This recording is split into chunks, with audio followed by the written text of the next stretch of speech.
Salve a tutti, lettori e lettrici di Star Wars Libri Comics, bentornati nel lato cartaceo della forza. Quest'oggi torniamo a parlare della serie del momento, The Book of Boba Fett. Mercoledì 19 gennaio è infatti uscito il quarto capitolo della serie e andiamo oggi a esplorare quelli che sono i principali easter egg, i principali riferimenti e le principali curiosità che abbiamo riscontrato nell'episodio. Vi ricordo naturalmente che potete trovare un articolo più approfondito sul nostro sito starwarslibricomics.it. Prima di cominciare ringrazio come al solito i nostri spettatori, i nostri abbonati e naturalmente i nostri iscritti, i nostri veri Jedi, invitandovi a vostra volta a iscrivervi e ad abbonarvi al canale se ne avete voglia e se ne avete la possibilità. Ma bando alle ciance, immergiamoci nell'analisi di questo quarto episodio di The Book of Boba Fett. Durante le proprie peregrinazioni a dorso di Banta lungo il mare delle dune, Boba Fett nota delle strane luci nel cielo. Si tratta di due cariche abbaglianti lanciate da Din Djarin e Toro Calican durante lo scontro con Fennec Shand, già visto nella quinta puntata di The Mandalorian. Giunto sul posto, il clone Alpha trova la maestra assassina in fin di vita, colpita da un colpo di blaster in pieno ventre. Tratta in salvo la donna, Boba Fett si reca verso la periferia di Mos Eisley, dove all'interno di un laboratorio clandestino un modificatore interpretato dal cantante statunitense Thundercat innesta impianti cibernetici ad alcuni giovani della zona. Al suo risveglio, Fennec Shand pare non ricordare nulla di ciò che è accaduto nelle ore precedenti. Resa edotta da Boba Fett riguardo ai recenti avvenimenti, la maestra assassina si vede poi offrire un melone nero, comparso per la prima volta nel secondo volume della serie Star Wars 2015, intitolata Resa dei conti sulla luna dei contrabbandieri. Come già accaduto a Obi-Wan Kenobi, a Cobb Vanth nel capitolo 9 di The Mandalorian e allo stesso Boba Fett nel primo capitolo di questa serie, Fennec Shand è inizialmente disgustata dal sapore amaro dell'acqua contenuta nei meloni neri.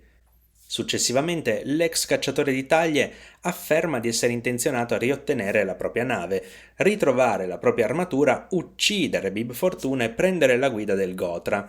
Si tratta di un termine hindu che significa clan e che è già stato utilizzato per il sindacato criminale del Gotra droide, menzionato nel romanzo Tarkin e successivamente apparso nel romanzo Most Wanted. Boba Fett e Fennec Shand si introducono poi all'interno del palazzo di Bib Fortuna tramite un canale di scolo che conduce direttamente alle cucine. Qui le loro attività vengono notate da un droide cuoco di serie COO, già visto in episodio 2 L'attacco dei cloni, e da un droide supervisore di serie EV, quest'ultimo intento a preparare una pietanza a base di rana di Sorgan, già vista nel capitolo 4 di The Mandalorian. Convinti che si tratti di un taturatto, i due droidi contattano l'acchiappatopi. Il droide cuoco tuttavia si rende conto degli intrusi e tenta una vana difesa brandendo 6 mannaie con i suoi 6 arti meccanici, quasi a imitazione del generale Grievous in episodio 3 La vendetta dei Sith. Non è finita però, l'acchiappatopi è infatti un droide di servizio di serie LEP, già visto per la prima volta in The Clone Wars. In seguito, dopo aver ucciso o perlomeno tramortito il Sarlacc con una bomba sismica, Boba Fett si cala personalmente all'interno del mostro, subendo gravi danni a causa dei succhi gastrici contenuti nel suo ventre e non trovando altro che ferraglia. Di lì a poco il clone Alpha scoprirà che la corazza è finita nelle mani di Cobb Vanth, già visto in Aftermath debito di vita, Aftermath la fine dell'impero e naturalmente in The Mandalorian capitolo 9. L'armatura finirà poi nelle mani invece di Din Djarin, prima di essere recuperata dallo stesso Boba Fett nel capitolo 14 di The Mandalorian. Tornati nel tempo presente, Fennec informa Boba Fett che il maggiordomo del sindaco sta rispondendo a ogni domanda, cantando come uno Yasam, la stessa specie a cui appartiene il celebre musicista Joey Osa, visto in episodio 6 Il ritorno dello Jedi come membro della Max Rebo Band. Al rifugio di Gar Safuip, intanto, Black Krrsantan osserva con sempre maggior disprezzo alcuni giocatori d'azzardo trandosciani, memore del proprio passato e della rivalità con gli Wookiee. Non riuscendo più a contenersi, il gladiatore attacca i rettiliani proprio sotto gli occhi del neoarrivato Boba Fett. Il Wookiee, infatti, non si piega neanche dinanzi all'offerta di saldare i propri debiti, ma al contrario paga il conto di tasca propria, non prima di aver strappato un arto al Trandosciano. Si tratta di un gesto di collera tipico della propria specie, che in ogni caso non avrà conseguenze permanenti. I Trandosciani infatti sono in grado di rigenerare gli arti perduti. Successivamente il clone Alpha e la maestra assassina manifestano una certa sfiducia nei confronti delle tre famiglie criminali di Tatooine, che tuttavia agiranno per proteggere i propri interessi.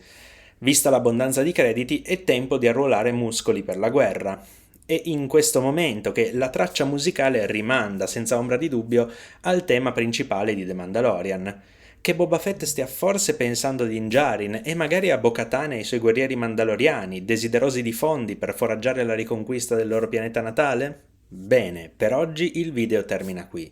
Io vi ringrazio naturalmente per la visione, ringrazio i nostri iscritti e ringrazio i nostri abbonati, i nostri veri Jedi, invitandovi a vostra volta a iscrivervi o abbonarvi se ne avete voglia e se ne avete la possibilità. Come al solito vi auguro buone letture Star Warsiane e che il lato cartaceo della forza sia con voi. Ciao!